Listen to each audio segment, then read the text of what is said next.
Hello friends, welcome to my YouTube channel. दोस्तों, आज मैं आपको ऐसी एक नदी के बारे में बताऊंगी जो ऐसे ही नदियों के बारे में बताने वाली हूँ। ओके। देखिए दोस्तों, पहले तो हर नदी का जो ये होता है, क्या बोलते हैं उसको, मुख यानी हर नदी का जो मंजिल होती है, हर नदी की जो मंजिल होती है वो सागर ही होता है। सागर या तो महासागर होता है। ओके। तो ऐसे भी कुछ नदियां होती है जो सागर या महासागर से नहीं मिलती है। ओके, वो बीच रास्ते में ही सूख जाती है, रुक जाती है। ओके। तो जैसे आपने महेंद्र कपूर का जो गाना है वो तो आपने सुना ही होगा। मैं आपको थोड़ा सा गा के सुना देती हूँ। उस लाइन में, उस गाने में इस नदी के ऐसे ही कुछ नदियों के बारे में नदी का ये है। तो मैं उस गा के आपको मैं थोड़ा सा पंक्तियां आपको सुनाना चाहती हूँ।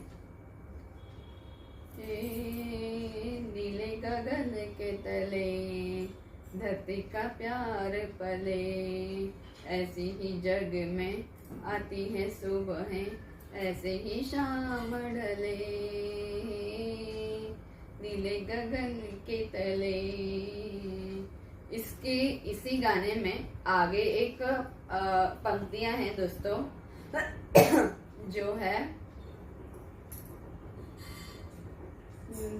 नदिया का पानी सादरिया से मिलके सागर की ओर चले, नीले गगन के तले। तो वो जो गाना है, इस गाने में तो कोई भी नदी हो वो सागर की ओर तो जानी ही है, उसकी मंजिल वो है। जैसे हमारी जो मंजिल होती है, हमें आईएएस करना होता है, हमें इंजीनियर बनना होता है, हमें नौकरी चाहिए होती है। हमारी मंजिल वही है कि हमें नौकरी करना है आगे जाकर, या डॉक्टर बनना है, या जो भी है, ओके, लॉयर बनना है। हमारी मंजिल वो होती है। बट नदी की मंजिल क्या होती है कि वो, उसका मंजिल वो सागर ही होता है। आप कोई भी नदी ले लो तो उसकी जो मंजिल होती है वो सागर ही होता है। तो जो सागर है, सागर उसकी मंजिल है। ओके। तो इसी गाने में हमें ये पता है कि नदिया का जो पानी है वो दरिया से मिलकर सागर की ओर जाती ही जाती। जैसे हमारी गंगा है। ओके, हमारी जो गंगा है वो हिमालय से होकर, यानी गंगोत्री से होकर, गंगोत्री ग्लेशियर से होकर वो आती है। फिर उत्तराखंड, यूपी, बिहार, वेस्ट बंगाल और फिर बांग्लादेश में से होकर वो बंगाल की खाड़ी में गिरती है। लेकिन ऐसे भी कुछ नदियां हैं जो बंगाल की खाड़ी में नहीं गिरती है। यानी मेरा कहने का मतलब है, जैसे कि हमारी सरस्वती नदी है। ओके, सरस्वती नदी कैसे है कि वो हमारा हिमालय से निकलती है। ओके, फिर आती है उत्तराखंड। उत्तराखंड से निकलने के बाद वो पंजाब और हरियाणा, हिमाचल, पंजाब, सॉरी, उत्तराखंड से निकलने के बाद पंजाब, हरियाणा और फिर राजस्थान और फिर गुजरात का जो कच्छ की जो खाड़ी है वहां पे उसे मिलना था अरब सागर से। लेकिन लेकिन लेकिन लेकिन यहाँ पे एक बहुत बड़ा ट्विस्ट है। वो ट्विस्ट क्या है दोस्तों कि वो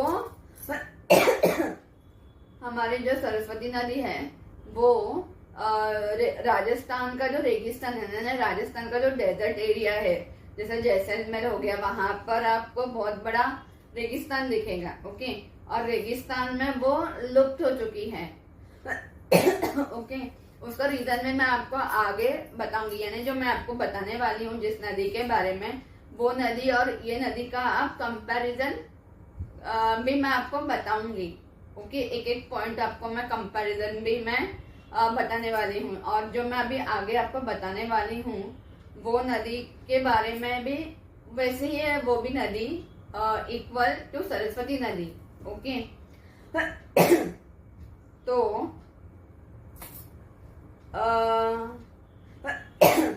तो जैसे मैंने आपको बताया है, हर नदी का एक ही मकसद होता है। उसका मकसद क्या, उसकी मंजिल कौन सी है, समुद्र तक पहुंचना। उसे कैसे भी करके अपनी मंजिल को, अपने समुद्र तक पहुंचना है। ओके, लेकिन क्या आप जानते हैं कुछ नदियां ऐसी भी होती है जो कभी समुद्र तक पहुंच ही नहीं पाती, जैसे हमारी सरस्वती नदी हो गई। ओके, तो वैसे ही जैसे मैंने आपको बताया कि सरस्वती नदी भी मंजिल तक नहीं पहुंची है। राजस्थान के रेगिस्तान में, यानी थार, जो राजस्थान का जो थार डेजर्ट है, ओके, तो वो वहां पर ही रुक गई है। ओके, तो वो वहां पर ही लुप्त हो चुकी है, यानी उसको हम बोल सकते हैं एक प्रकार से वो लुप्त हो गई है। बट उसके पीछे का रीजन हमें नहीं पता है, लेकिन अगर वो भी मैं आपको बताऊंगी क्या रीजन है। लेकिन एज पर द साइंटिस्ट या एज पर द रिवर का जो है वो मैं आपको बताऊंगी। साइंस के आगे भी इसका एक चैलेंज ही है, साइंस भी इसके लिए एक चैलेंज है। ओके, विज्ञान जो है ना वो इनके लिए चैलेंज ही है एक प्रकार से। और विज्ञान के साथ जो इस नदी के साथ है हमारी जो सरस्वती नदी है, और जो मैं आपको एक और नदी के बारे में बताने वाली हूँ, वो नदी का आपको मैं उस नदी के बारे में मैं आपको इस वीडियो में बताने वाली हूँ। ओके, और वो नदी और ये नदी का आप कंपेयर कर सकते हो कि कितना ना सेम प्रोसीजर होता है। ओके, सेम होता है। ओके, दोनों का दोनों।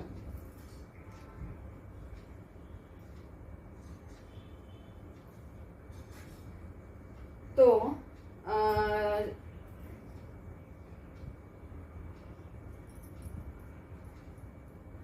नदिया का पानी अक्सर, नदिया का जो पानी है ना दोस्तों, वो अक्सर छोटी छोटी धाराओं से निकलकर बड़े दरियाओं से मिलता है। बड़े बड़े जो दरिया होती है वहां से मिलता है और आखिर में समुद्र की गोद में समा जाता है। ओके, कोई भी नदी हो वो समुद्र की गोद में ही गिरता है, यानी समा जाता है। आप गोदावरी ले लो, आप कृष्णा ले लो, ब्रह्मपुत्र, गंगा, कोई भी नदी ले लो, सिर्फ सरस्वती को छोड़कर बाकी सारे जितने भी, नाइल ले लो, अमेजोन ले लो, थेम्स नदी ले लो, दुनिया में ऐसे बहुत सारी नदियां हैं जो दरिया से मिलता है और फिर आखिर में समुद्र की गोद में जाकर गोद में समा जाता है। ओके, लेकिन क्या हो अगर कोई नदी समुद्र तक पहुंचती ही ना हो। अगर ऐसा कुछ हो जाए कि समुद्र तक वो नदी पहुंची ही नहीं, अगर पहुंचती ही नहीं हो तो क्या होगा? क्या हो अगर एक नदी रास्ते में हवा में गायब हो जाए, तो जैसे हमारी सरस्वती नदी हवा में गायब हो गई है, ऐसा भी बोल सकते हो आप। ओके, या और अपना अंत एक रेगिस्तान के बीच करे, जैसे हमारी सरस्वती नदी ने रेगिस्तान के बीच में ही अपना अंत बना लिया है, आगे वो आई नहीं। ओके, यह कहानी है। अभी जो मैं रिवर के बारे में बताने जा रही हूँ ना, उस रिवर का ये जो कहानी है ना, वो ओकावांगो रिवर की है। ओके, एक ऐसी नदी जो दुनिया के सबसे बड़े प्रकृति के अजूबों में से एक को जन्म देती है। ओके, प्रकृति के जो अजूबे है ना, उसमें से एक को ये जन्म देती है। ओके, तो चलिए इस रहस्यमय सफर को समझते हैं और जानने के लिए हमारे साथ बने रहें एंड तक। ओके, तो अब इस रिवर का ओरिजिन और अंत का सफर हम देखते हैं। ओकावांगो का जन्म होता है अंगोलो के हाईलैंड्स में, जहां इसे कुबांगो रिवर भी कहा जाता है। लोकल नाम है कुबांगो जैसा सुनाई देता है। ओके, तो ना ये जो रिवर है ना दोस्तों, वो अंगोला जो है अफ्रीका के वेस्ट में है। ओके, अटलांटिक ओशन के उस साइड में है, बट थोड़ा सा ऊपर है, साउथ अफ्रीका के थोड़ा सा, बोत्सवाना के थोड़ा सा वो ऊपर की तरफ है। ओके, तो हम उसको साउथ वेस्ट साउथ वेस्ट हम बोल सकते हैं। ओके, वहां पर से ये रिवर निकलती है, वहां के जो पहाड़े हैं ना, पहाड़ों में से निकलती, जैसे हमने देखा था गंगा, गंगा हिमालय गंगोत्री हिमनदम से निकलकर वो आगे बढ़ती, वैसे ही ये भी पहाड़ों से ही आती। कोई भी नदी, ज्यादा करके तो नदियां पहाड़ों से ही आती है।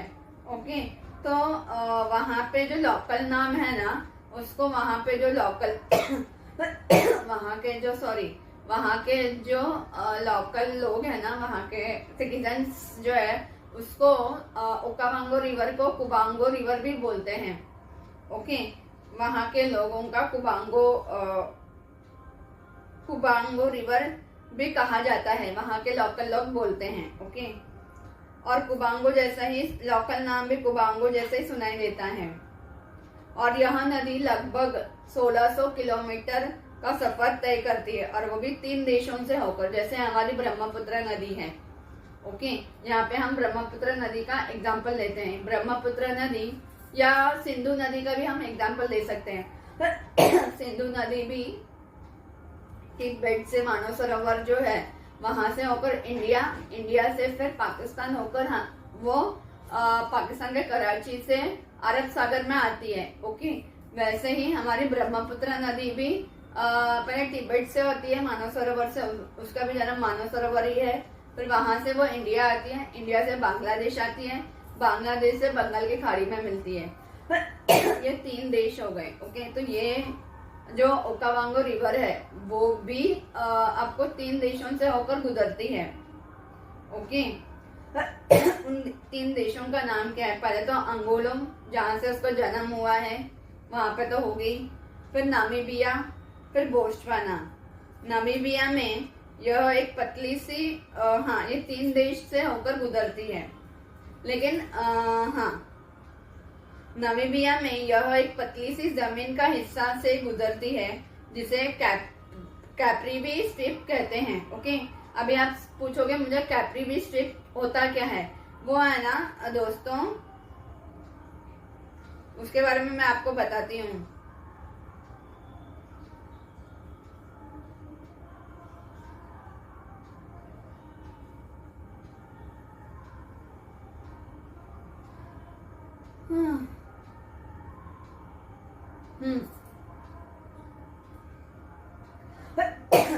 कैप्रीवी स्ट्रिप होता क्या है? जब ओकावांगो रिवर अंगोलो से निकलकर आगे बढ़ती है।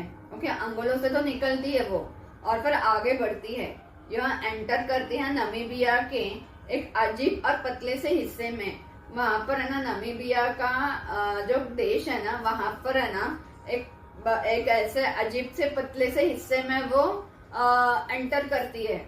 ओके, जिसे हम कैप्रीवी स्ट्रिप कहते हैं। कैप्रीवी स्ट्रिप क्या होता है? यह नामीबिया का एक लंबा और पतला जमीनी टुकड़ा है। ओके, यह लंबा रहता है और पतला रहता है। आपको धागा पता है ना, सुई धागा, वैसा वो इतना पतला रहता है।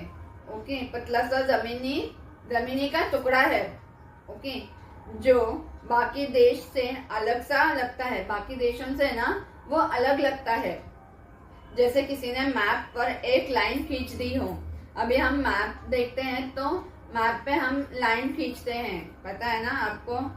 तो वो लाइन के जैसा लाइन खींच दी हो, किसी ने उस पे ना मैप पे लाइन खींच दी हो, उतना पतला सा लाइन वैसा रहता है वो नामीबिया में। आज इसे ज़ाम्बेसी रीजन भी कहा जाता है। आज के टाइम पर उसे है ना ज़ाम्बेसी रीजन भी कहा जाता है। क्यों इम्पोर्टेंट है? अब ये रीजन क्यों इम्पोर्टेंट है? ओके, जैसे हम बोलते हैं ना, अभी महाराष्ट्र का एग्जांपल दूंगी, तो यहाँ पर हमें हम बोलते हैं हम कोंकण रीजन के हैं। ओके, हम मुंबई में रहते हैं तो हम कोंकण रीजन के हैं, हम कोंकणातले बोलते हैं ना। हाँ, तो अगर कोई बोलता है कि हम विदर्भ के, कोई बोलता है मराठवाड़ा के। ओके, वो एक रीजन है, विदर्भ रीजन है, यह मराठवाड़ा रीजन है वो विदर्भ में आता है, नागपुर वगैरह आता है। ओके, तो विदर्भ रीजन हो गया। तो वैसे ही यहाँ पर भी ज़ैम्बेज़ी रीजन है। ओके, उसे आज के टाइम पे आज हम उसे ज़ैम्बेज़ी रीजन भी कहा जाता है। ओके, क्यों इम्पोर्टेंट है ये रीजन? अभी यह एरिया 4 देशों के पास में है। ओके, 4 देशों के पास में है। ओके, ज़ैम्बेज़ी जो रीजन है ना वो 4 देशों से लगता है। अब वो कौन कौन से हैं? नामीबिया, बोत्सवाना, जाम्बिया और जिम्बाब्वे। ये चारों देश से ये रीजन लगता है। यहाँ बहुत सारी नदियां आकर मिलती हैं। यहाँ पर है ना बहुत सारी नदियां आकर मिलती है, जैसे कि ओकावांगो जो मैं अभी आपको बता रही हूँ वो एक रिवर है। फिर ज़ैम्बेज़ी जो रीजन का नाम है उसी रीजन के नाम पे रिवर भी है। ओके, उस रीजन के नाम पर रिवर भी है। ओके, रिवर के नाम पे रीजन है। जैसे हमारा हमें ये नाम कैसे मिला? सिंधु नाम हमें आज का ईरान ने हमें ये हिंदुस्तान नाम दिया है। वो सिंधु नदी को वो एस को एच प्रोनाउंस करते थे, तो इस वजह से हमें ये हिंदुस्तान नाम मिला है। ओके, हिंदुस्तानी, हिंदुस्तान बोलो। ओके तो वैसे ही वहां पर भी ज़ैम्बेज़ी रीजन पे ज़ैम्बेज़ी रिवर भी है, और एक है वांडो करके। ये 3 रिवर्स वहां पे मिलते हैं, और भी है बट मैंने अभी आपको ये 3 रिवर्स बताए हैं। इसी रीजन से गुजरता हुए ओकावांगो रिवर अपना सफर जारी रखती है। वो इसी रीजन से होते हुए ना अपना जो सफर है ना वो आगे के लिए जारी रखती है। ओके, तय करती है आगे का सफर, और फिर बोत्सवाना में एंटर करती है। ये रीजन से होते हुए ये रिवर ओकावांगो रिवर वो आगे का सफर अपना तय करती है। ओके, फिर बोत्सवाना में हमें क्या मिलता है? नेचर और वाइल्ड लाइफ। हमें प्रकृति और वाइल्ड लाइफ यानी जानवरों को देखने का मौका मिलता है। ओके, कैप्री स्ट्रिप एक ग्रीन और फर्टाइल एरिया है। वहां पे हमें हरियाली हरियाली दिखेगी। पतला सा जमीन का टुकड़ा होने के बावजूद भी वहां पर हमें और पूरे देश से, बाकी के देशों से इस देश को अलग बनाता है। ओके, और ये यहाँ पे ग्रीनरी होता है, हरियाली होती है, और फर्टाइल लैंड भी। फर्टाइल लैंड यानी हम वहाँ पे खेती बाड़ी सब कर सकते हैं। जैसे हम बोलते हैं ना हमारा जो इंडिया है, ओके, भारत देश है, वो एग्रीकल्चरल कंट्री है। ओके, इंडस्ट्रीज वगैरह तो बाद में है, लेकिन पहला हमारा क्या था? एग्रीकल्चर ही था ना। यहाँ से लोग रॉ मटेरियल लेके जाके उनकी इंडस्ट्रीज में वेस्टर्न कंट्रीज पूरा मैन्युफैक्चर करके फिर वो लेकर आते थे, हम यहाँ पे उगाते थे और वो वहां पे जाकर अपने इंडस्ट्रीज से वो लेकर आते थे। तो उसको हम बोलते हैं फर्टाइल लैंड। ओके, जो कि हमारा जहाँ से हमारा गंगा जो बहती है, ओके, गंगा जहाँ से गुजरती है वो एक फर्टाइल लैंड है। और हमारा जो सिंधु का जो रिवर है, ओके, वो भी हमारा फर्टाइल लैंड ही है। यहाँ पे फॉरेस्ट और वेटलैंड्स भी मिलते हैं, उसके बारे में मैं आपको बता दूंगी वेटलैंड होता क्या है। पहले ये एक टॉपिक कंप्लीट कर दूं। फिर यहाँ पे हमें मिलेंगे एलिफेंट्स, बफेलोज, बर्ड्स, क्रोकोडाइल्स और फिर लायंस में आपको मिलेंगे। यहाँ पर जो यहाँ पे पानी पीने आते हैं वो भी कभी आते हैं, वो बरसात के सीजन में आते हैं। ओके, यहाँ भी पाए जाते हैं। ये सारे यहाँ पर आपको मिल जाएंगे। और यह एरिया ओकावांगो डेल्टा का एक तरह का गेटवे है।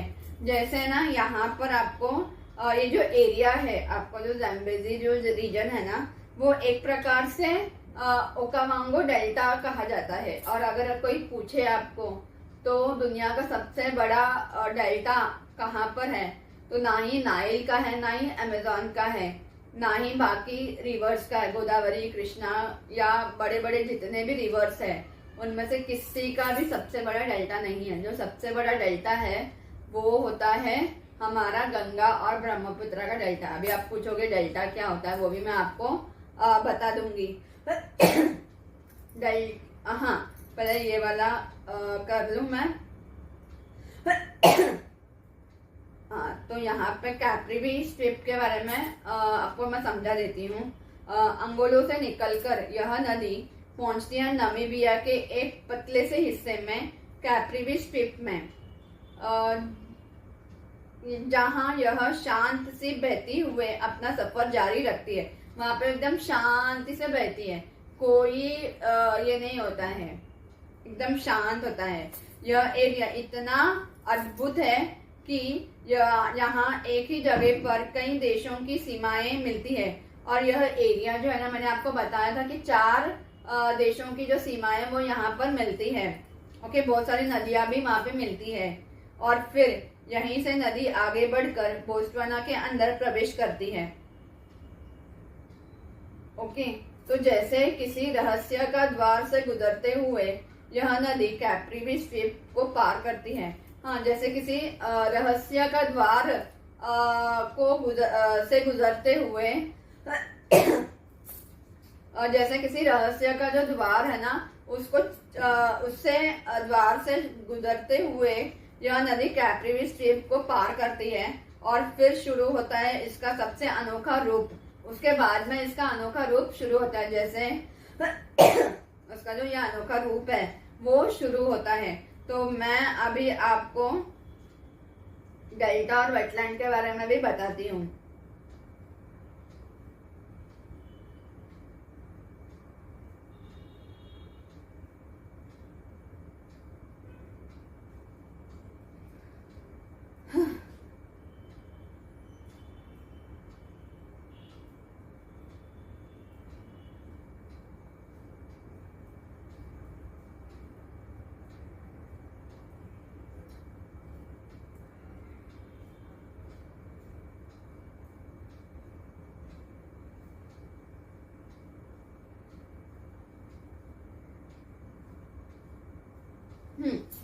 और फिर हाँ, कैप्रिवी स्ट्रिप कहते हैं। वहां तक तो हमने कैप्रिवी स्ट्रिप क्या होता है वो भी हमने देख लिया है। तो फिर यह नदी आगे बढ़कर एंटर करती है कल्हारी डेजर्ट के बीच। ओके, तो यहाँ पे दोस्तों ये नदी कल्हारी डेजर्ट के बीच में एंटर करती है, जहाँ इसका अंत होता है। ओके, डेजर्ट में इसका अंत हो जाता है। जैसे हमारी सरस्वती नदी का अंत थार डेजर्ट में, थार का जो रेगिस्तान है राजस्थान में, वहां पे उसका अंत हो गया है। ओके, वो आगे कच्छ की खाड़ी में वो आई ही नहीं। ओके, और यह जहां इसका अंत होता है बिना किसी समुंदर में जाने से पहले इसका अंत हो जाता है। जैसे हमारी सरस्वती नदी का भी थार के रेगिस्तान में उसका अंत हुआ है, तो वैसे ही यहाँ भी ओकावांगो रिवर जो है उसका भी अंत वहां का कल्हारी डेजर्ट में हुआ।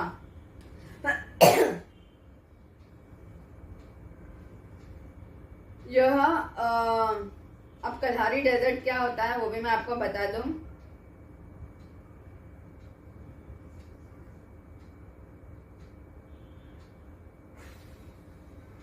कल्हारी डेजर्ट कहाँ से कहाँ तक फैला हुआ है ये भी आपको पता होना चाहिए।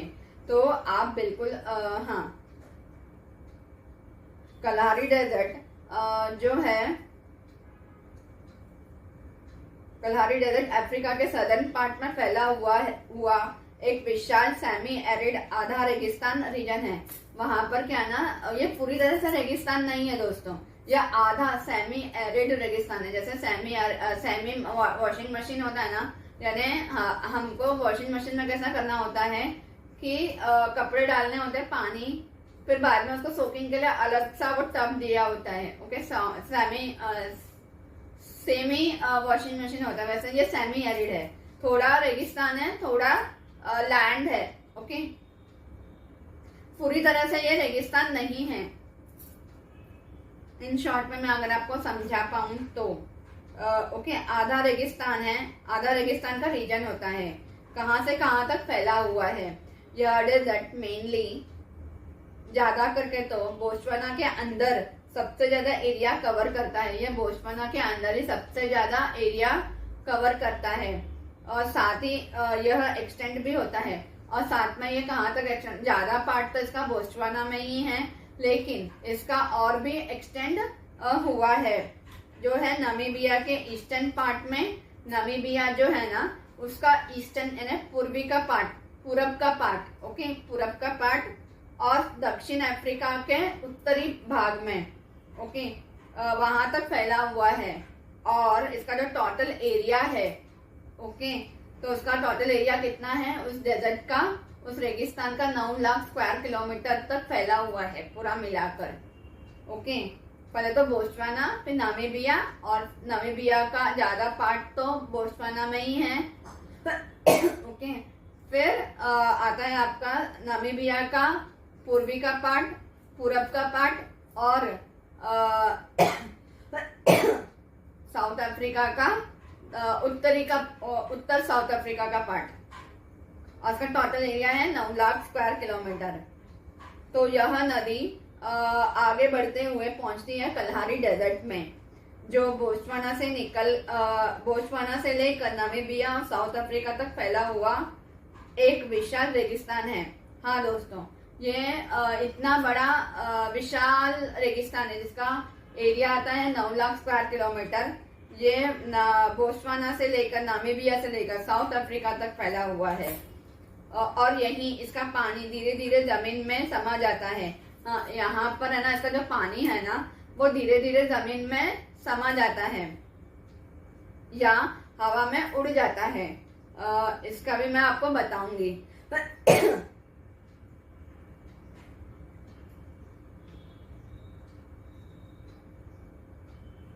हाँ, ये जो यहाँ पे, लेकिन दोस्तों यहाँ पर एक ट्विस्ट आता है, जो वो ट्विस्ट है कल्हारी है ना टिपिकल रेत का रेगिस्तान नहीं है, ओके। सहारा जैसा, सहारा है ना पूरा रेगिस्तान ही है, रेत का रेगिस्तान है, वैसा ये नहीं है कल्हारी। यह एक सेमी एरिड डेजर्ट है, सेमी एरिड डेजर्ट है, जहाँ आपको थोड़ी बहुत बारिश होती है, वहां पे आपको थोड़ी बहुत बारिश भी होगी। लेकिन सहारा डेजर्ट ऐसा है, वहां पे बिल्कुल भी बारिश नहीं होती है। यहाँ पे आपको थोड़ा बहुत तो बारिश होने के चांसेस है। ग्रास और बुशेस भी मिलते हैं,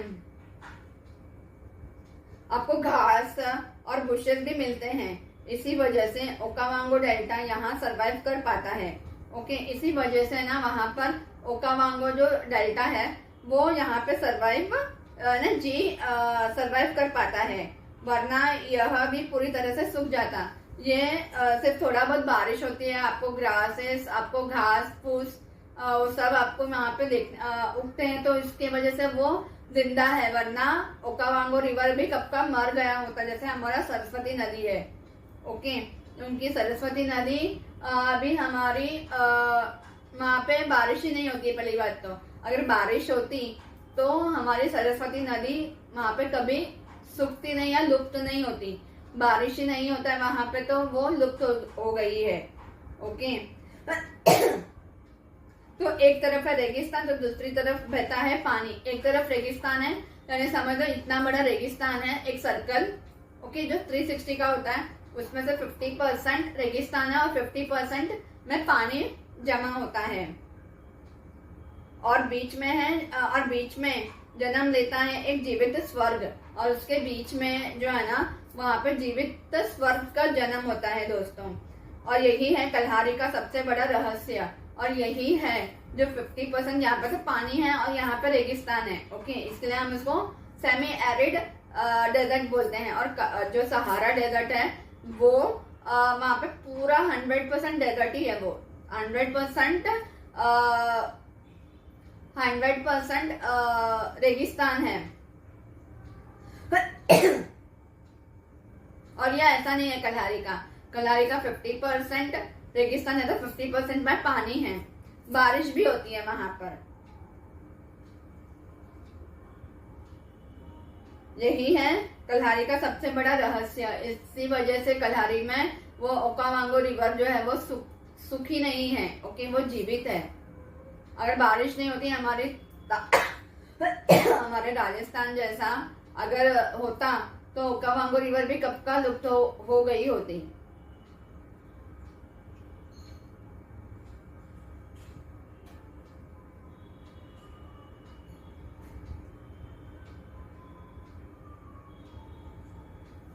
तो चलिए हम अभी आगे बढ़ते हैं।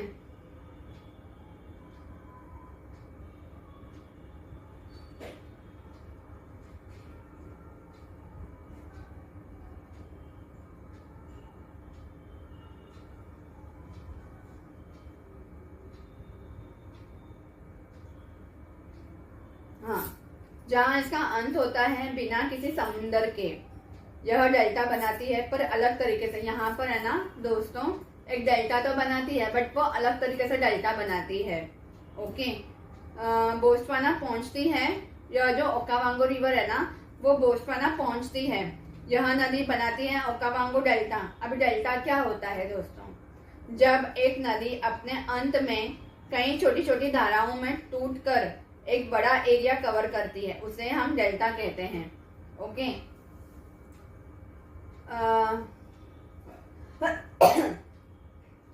फॉर एग्जाम्पल, उदाहरण के तौर पर इंडिया का सुंदरबन जो डेल्टा है, ओके, कलकत्ता के वहां पे आपने वो डेल्टा देखा होगा मैप में, सुंदरबन के वहां पर गंगा ब्रह्मपुत्र का, जहाँ नदी समुद्र में गिरती है। ओके, वो एक है, वो सबसे बड़ा डेल्टा है दुनिया में, वो सबसे बड़ा डेल्टा भी है, जो मैं आपको पहले ही बता चुकी हूँ। लेकिन ओकावांगो डेल्टा एक अद्भुत है। ओके, ये तो है ही, बट वो अद्भुत है, वो तो समुद्र में गिरती है। बट यहाँ पर ये जो ओकावांगो रिवर है, ये जो ओकावांगो नदी है, वो समुद्र में नहीं गिरती है। जैसे आप अभी तक सुनते आ रहे हो मुझे कि ये ओकावांगो रिवर नदी सागर की ओर नहीं जाती, सागर की ओर उसे पहुंच ही नहीं पाती है, क्योंकि वो रेगिस्तान में ये हो जाती है। तो मैं उसका भी रीजन मैं आपको बताऊंगी। अभी डेल्टा क्या होता है। ओके, लेकिन ओकावांगो का डेल्टा एक अद्भुत है, एक मिरेकल है, एक यूनिक है। ओके, यह समुद्र में नहीं गिरता। ये जो ओकावांगो रिवर है ना, ये समुद्र में नहीं गिरते। गंगा और ब्रह्मपुत्र जो है वो समुद्र में गिरते हैं। बंगाल की जो खाड़ी है, ओके, वहां पर आते हैं, गिरती है। ओके, लेकिन यहाँ पे वैसा नहीं है, बल्कि डेजर्ट के बीच फैल जाता है। और ये पूरा जो डेजर्ट, ये जो रेगिस्तान है ना, 50% का जो रेगिस्तान है, जो हमने देखा था कल्हारी का 50% रेगिस्तान है। ओके, जो 50% रेगिस्तान है ना, वहां पे पूरा पानी फैल जाता है। ओके, तो वहां पे फैलने से वो अपना डेल्टा बनाती है। ओके, वहां पर, और डेल्टा होता क्या है उसको हम बोलते हैं तेलुगु में नदीमुख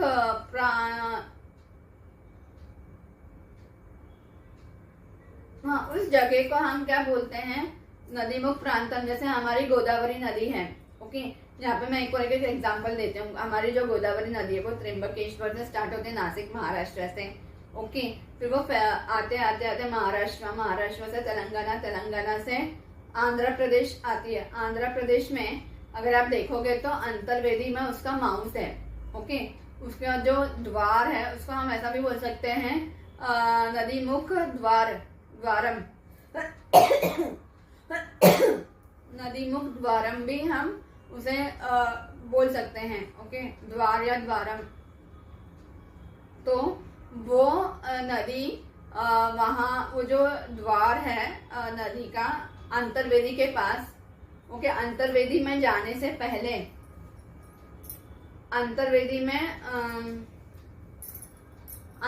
में अभी ये अंतर्वेदी है, ये गोदावरी है, यहाँ पर आती है ऐसे मिलने के लिए। लेकिन यहाँ पर ही वो है ना अपना डेल्टा बनाती है। तो मुख हो गया ना ये उसका नदी का। ओके, यहाँ पर उसका ये मुख है, बट यहाँ पर वो अपना डेल्टा बनाती है, नदी मुख द्वार बनाती है वो अंतर्वेदी के बाद बंगाल की खाड़ी में मिलने के लिए। तो जो एरिया आता है उसको हम बोलते हैं नदीमुख प्रांतम। नदीमुख प्रांतम बोलते हैं, या तो प्रांत बोलो प्रांतम बोलो, एक ही होता है। ओके, हिंदी मराठी में प्रांत बोलते हैं, तेलुगु में प्रांतम बोलते हैं। तो वो प्रांतम एक ही हो जाता है। ओके, तो वो वहां पे वो उसको वो और उसका ना डेल्टा यानी ना त्रिकोण होता है। ओके, एक नहीं होता है जैसे पंखा अपना फैन जो है। ओके, पंखा का तीन ये होता है ना, तीन विंग होता है, वैसे वो अपना त्रिकोण बनाती है। और वो त्रिकोण के अंदर का जो पार्ट होता है ना, और वो जो एरिया होता है, उसको हम बोलते हैं नदीमुख प्रांतम या प्रांत। ओके,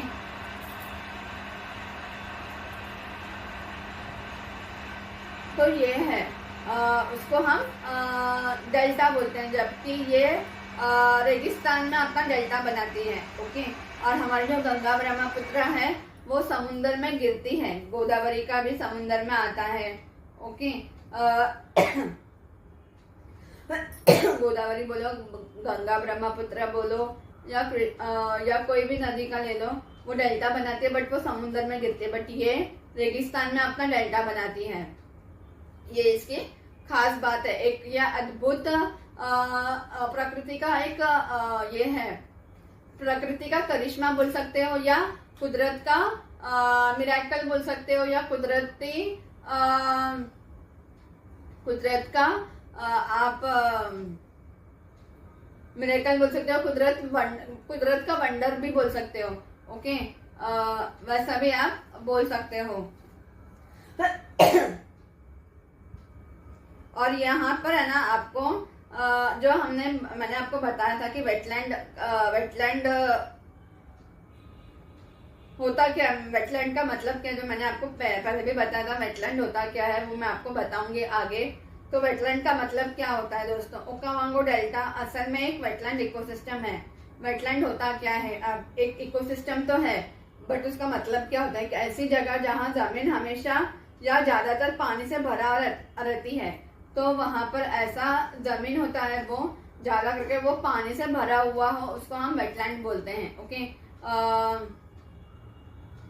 वहां पे मैंने जैसे आपको बताया था कि 50% वो पानी से भरा हुआ रहता है। ओके, 50% रेगिस्तान है, 50% पानी से पानी रहता है। तो जो 50% पानी है वो उसको हम बोलते हैं वेटलैंड। ओके,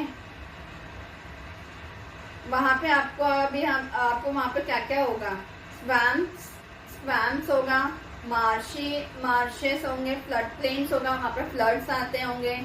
ओके, यहाँ पे सीजनल फ्लड्स आते हैं, वहां पे हमेशा फ्लड्स नहीं आते हैं, बारिश के टाइम पर ही आपको वहां पे फ्लड्स मिलेंगे। और रेगिस्तान के बीच में हरा भरा जंगल बन जाता है, तो वहां पे अगर फ्लड्स आए और फ्लड्स के साथ में एक तो बारिश हो रही है, ऊपर से फ्लड्स भी, जैसे हमारे यहाँ पर भी हमें ज्यादा बारिश होती है तो हमें यहाँ पे बाढ़ आ जाती है, तो वैसे ही वहां पर भी ज्यादा बारिश होने के वजह से बाढ़ आती है। बाढ़ आने के वजह से रेगिस्तान के बीच में एक हरा भरा जंगल भी बन जाता है। ओके, आपने डिस्कवरी में वगैरह देखा ही होगा कि बोत्सवाना जो देश है, वहाँ पे आपने देखा होगा कि बारिश के टाइम पर सारे जानवर जो है वो वहाँ पे पानी पीने के लिए, वहाँ पे रहने के लिए आ जाते हैं, और बारिश जैसे ही वहाँ पे खत्म हो गया तो सारे जानवर माइग्रेट कर जाते हैं। तो हाँ, इमिग्रेशन और माइग्रेशन उनका होता रहता है। बारिश आएगी तो वो बोत्सवाना की तरफ आ जाते हैं, क्योंकि वहाँ पे सूखा हो जाता है दूसरी जगह पर, तो दूसरी जगह से वो बोत्सवाना तक जानवर अपने इससे आते हैं कि वहां पे उनको पानी और खाने के लिए मछलियां वगैरह सब कुछ मिले। ओके, और वही तो हरा भरा रहता है, तो जो हरा भरा जो ये है, जो जानवर हरा पत्ते वगैरह खाते हैं, उनको भी यहाँ पे मिलने खाने के लिए होता है। और अफ्रीका में वैसे भी ज्यादा गर्मी है और ज्यादा जानवरों को हरा भरा जो नाइल के वहां पर ही मिलता होगा, नाइल और कांगो रिवर के वहां पर। ओके, वहां से वो यहाँ पर आकर हरा भरा हो जाता है, यहाँ पे बारिश होती है, उनको पता होता है कि कब बारिश होगी, कब कहाँ पे होगी, वहां पे सूखा, वहां पे गर्मी होती है तो यहाँ पे बारिश होती है। ओके, तो यहाँ पर आकर वो बारिश खत्म होने तक यहाँ पे रहते हैं, फिर वापस चले जाते हैं वहां पे हरा भरा हो जाता है। तो वो अपना वैसा गुजारा करते हैं। जैसे बारिश होगी, फ्लड्स आएंगे तो पानी पूरा रेगिस्तान पूरा पानी से भर जाता है।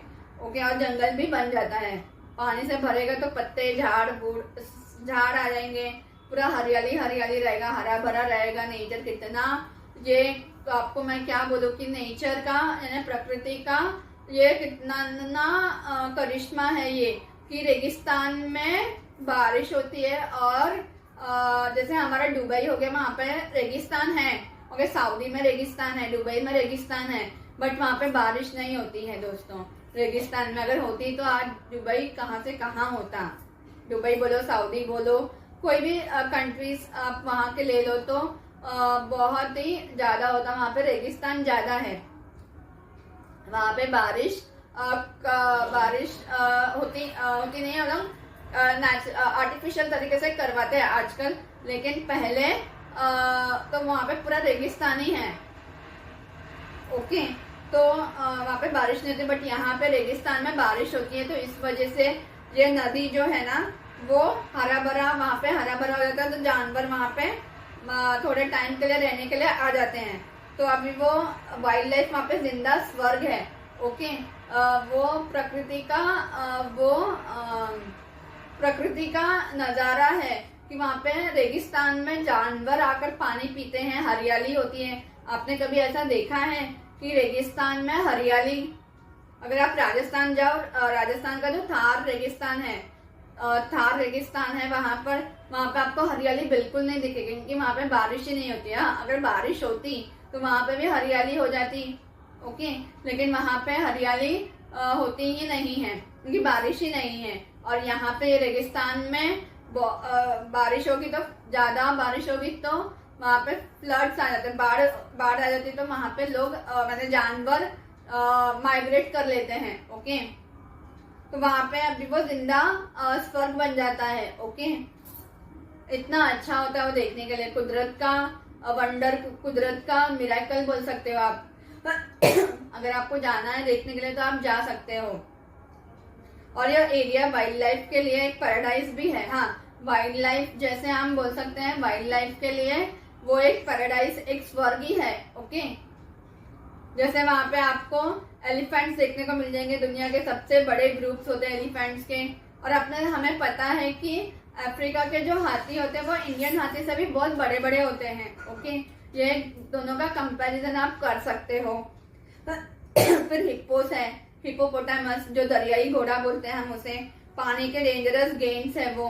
ओके, क्रोकोडाइल्स है, साइलेंट किलर्स है, वहां पे भी आपको देखने को मिल जाएगा। फिर बर्ड्स होते हैं, 400 से भी ज्यादा स्पीशीज में आपको देखने को मिलेंगे। यही सब इस नदी के पानी पर डिपेंड करता है, और यही सारे इस नदी के पानी पर डिपेंड करते हैं। ओके, एक दूसरे पर वो डिपेंडेंट है, एक दूसरे का आधार बनाकर वो जीते हैं। ओके, अब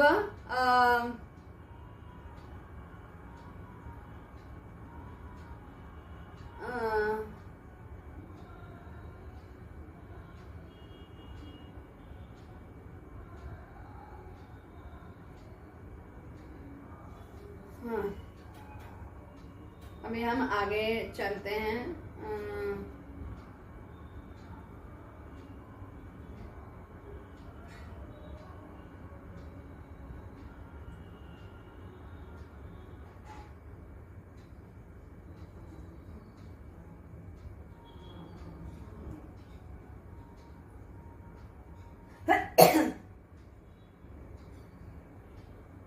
तो इसके आगे हम चलते हैं ट्रिब्यूटरीज, यानी उसकी उपनदियों के। जैसे हमारी गंगा का उपनदी है यमुना। ओके, बहुत सारे हैं, कोशी नदी है, फिर बहुत सारे नदियां हैं गंगा के। ओके, बहुत सारी उपनदियां हैं आके मिलती। मैंने आपको ये 2 ही बताए हैं, लेकिन बहुत सारे नदियां गंगा के, बेटवा है, सोन है, फिर कोशी है, फिर नेपाल से कुछ नदियां आती है। नेपाल में वहां पे उसको काली बोलते हैं। यहाँ पे शारदा नदी है। ओके, शारदा नदी यहाँ पे बोला जाता है, वहां पे काली नदी बोलते हैं, यहाँ पे शारदा नदी बोला जाता है। वैसे बहुत सारे नदियां हैं। ओके, तो वो नदियां भी आकर इसमें मिलती। तो वैसे ही यहाँ का जो ट्रिब्यूटरी है, इस नदी का सच क्या है। ओके, ट्रिब्यूटरीज का सच, उपनदियों का सच क्या है, वो भी हमें जानना है। हाँ, ओकावांगो रिवर की ट्रिब्यूटरीज होती तो है, जैसे हर नदी का होता है वैसे इसका भी है। एक तो है क्यूटो रिवर और एक है कुबांगो रिवर, जो मेन सोर्स का स्ट्रीम है। ओके, लेकिन दोस्तों अभी एक यहाँ पे एक ट्विस्ट है। वो क्या है वो ट्विस्ट, मैं आपको बताती हूँ। जो नामीबिया में है ना, एक और एक रिवर है, ओके, वहाँ का एक मेन रिवर है, मुसेब मुसेब करके एक रिवर है, जो इसकी ट्रिब्यूटरी नहीं है, बट वो उसकी कंट्री का उसकी ट्रिब्यूटरी नहीं है, ओके। वो भी इसके जैसे ही, ओकावांगो के जैसे ही वो भी ये हो जाती है, गायब हो जाती है, ओके। वो ओकावांगो की ट्रिब्यूटरी नहीं है, वो नामीबिया की एक अलग सीजनल एम्फेमेरल रिवर है, ओके, डिसअपियरिंग रिवर है। वो भी इसके जैसा डिसअपियर हो जाती है, ओके। वो डिसअपियर क्यों होती है मैंने अभी आपको बताने वाली हूँ, उसके रीजंस क्या क्या है, ओके। डिसअपियरिंग रिवर भी है, एक रहस्य है, वो डिसअपियर क्यों हो जाती है। जैसे हमारी सरस्वती नदी, आपको मैंने बताया था कि वो जो थार डेजर्ट है, थार रेगिस्तान है राजस्थान का, वहां पे वो लुप्त हो गई है, ओके। तो ये नदी कैसे लुप्त हो गई, वो भी मैं आपको, और क्या कारण है इस नदी का लुप्त हो जाने का, वहां से वो आगे क्यों नहीं गई है, ओके, हिंद महासागर की तरफ क्यों नहीं गई, या अगर हाँ उसका रूट ही ऐसा है तो वो हिंद महासागर में जाना चाहिए था उसे, बट वो नदी बोस्टवाना के यहाँ पर ही अपना रेगिस्तान में क्यों अपना डेल्टा बना रही है, जबकि उसे साउथ अफ्रीका या वहां पे जो मोजम्बिक है, ओके, वहां पे उसे अपना डेल्टा बनाना चाहिए था, बट इसने बोस्टवाना के वहां पर ही क्यों अपना डेल्टा बनाया है, उसका रीजन भी हमें जानना है। क्या कारण है इस नदी का कि उसने रेगिस्तान के आगे नहीं गई है, ओके। ओकावांगो रिवर को डिसअपियरिंग रिवर भी कहा जाता है, ओके। उसे ये गायब होने वाली नदी भी कहा जाता है दोस्तों। यह समुद्र तक नहीं पहुंचती है, इसीलिए इसे डिसअपियरिंग रिवर कहा जाता है। इसे लोग डिसअपियरिंग यानी गायब होने वाली नदी कहा जाता है। यह समुद्र तक नहीं पहुंचती है। इसका पानी जो है ना कल्हारी के डेजर्ट में सूख जाता है। इसका जो पानी है वो कल्हारी के जो डेजर्ट में ना सूख जाता है, यानी जैसे हम लोग अपने कपड़ों को आपने देखा होगा वॉशिंग मशीन में ना सोक का एक ऑप्शन आता है, ओके, सोक, वॉश, रिंस और स्पिन का, ओके, ये 4 ऑप्शंस होते हैं। लेकिन सोकिंग यानी हम अपने कपड़ों को भिगाकर सर्फ डालकर भिगा के रख सकते हैं, ओके, या हम बकेट में भी रख सकते हैं सोकिंग करने के लिए। तो वैसे ही यहाँ पर भी वो जो नदी का पानी है ना, एक तो वो रेगिस्तान है, तो रेगिस्तान अपने पानी को ना खींच लेती है यानी सोख लेती है अपने अंदर ही। बहुत सारा पानी एवेपोरेट हो जाता है, बहुत सारा पानी जो है ना इसका वो एवेपोरेट हो जाता है। एवेपोरेट यानी क्या होता है ना दोस्तों एक एग्जांपल के लिए आपको मैं बता दूं कि समुद्र का जो पानी है वो सनलाइट का जो गर्मी है, ओके, वो पानी उस सनलाइट का जो गर्म है उससे वो हमें गर्म होता है, तो पानी भी गर्म हो जाता है, ओके। गर्म होने के वजह से वो एवेपोरेट होके वो ऊपर जाता है, ऊपर जाने से वो बादल बन जाता है पानी, और बादल बनने के बाद में वापस वो नीचे गिरता है समुद्र में। वो एक साइकिल है, ओके। तो वैसे ही यहाँ पर भी पानी उसका जो है ना, वो एक तो रेगिस्तान है, रेगिस्तान में गर्मी होती ही है, दिन में गर्मी होती है, रात को ठंडा हो जाता है, वो अलग बात है, बट दिन की बात कर रही हूँ मैं। दिन में बहुत गर्मी होती है, और अफ्रीका जैसा खंड में या कॉन्टिनेंट में बोलो तो वहां पर ज्यादा ही कुछ गर्मी है, ओके। वो वहां पर बहुत गर्मी है क्योंकि इक्वेटर भी गया है, ओके, इक्वेटर गया है, आपका ट्रॉपिक ऑफ कैंसर गया है, ट्रॉपिक ऑफ कैप्रिकॉर्न गया है, ओके, इतना कुछ ये तीनों भी गए हैं। तो वो तीनों जाने से वहां पे बहुत ही ज्यादा गर्मी होती है, और गर्मी तो रेगिस्तान में गर्मी यानी सोचो कितना गर्मी होगा, तो रेत पूरा गर्म हो जाता है, तो रेत पूरा गर्म होने के वजह से वहां पर पानी एवेपोरेट होकर वो ऊपर चला जाता होगा, या तो वो अपने आप को नीचे खींच लेता है, यहाँ पे पानी नीचे खींच लेता है, ओके। उसके कारण क्या क्या है, एक तो क्लाइमेट चेंज, ओके, हम सबको पता है आजकल क्लाइमेट बहुत बदल रहा है, क्लाइमेट चेंज हो रहा है, कभी भी बारिश हो रही है, कभी भी ठंड हो रहा है, कभी भी ठंड कभी भी हो रहा है, कभी भी बारिश हो रही है, कभी भी गर्मी पड़ रही है। या तो सुबह में गर्मी पड़ती है, रात को ठंड आता है, फिर वापस